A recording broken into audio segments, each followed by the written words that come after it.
O que se espalha mais rápido, fake news ou pulgas e carrapatos?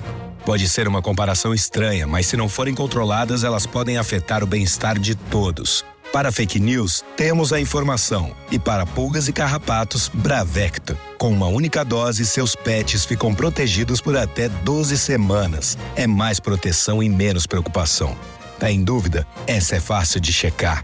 Bravecto dura mais. I'm Gretchen Rubin, and this is A Little Happier. In an admittedly extremely rudimentary way, I am very interested in learning about artificial intelligence. On my 24 for 24 list, I included the item, Keep Learning and Experimenting with AI.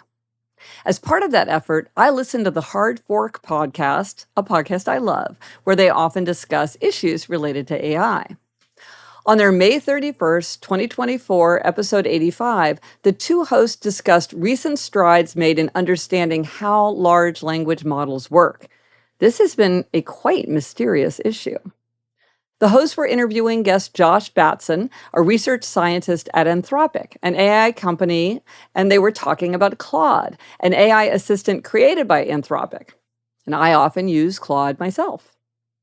Josh Batson explained a method called dictionary learning, which means, from what I can tell, and I may get this totally wrong, that certain patterns, which they call features, correspond to certain information or concepts, and that looking at various patterns reveals that AI organizes related concepts together. It's not trained to do that. This kind of organization arises without training.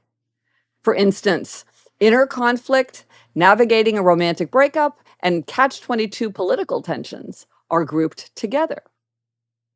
So in this conversation, host Kevin Roos comments that his favorite feature was one where you ask Claude, what's going on in your head?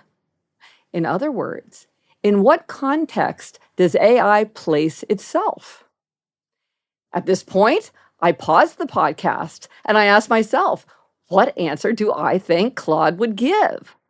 And I thought, well, maybe Claude would place itself in the context of the abacus, the encyclopedia, a hand calculator, or an IBM mainframe. What do you think?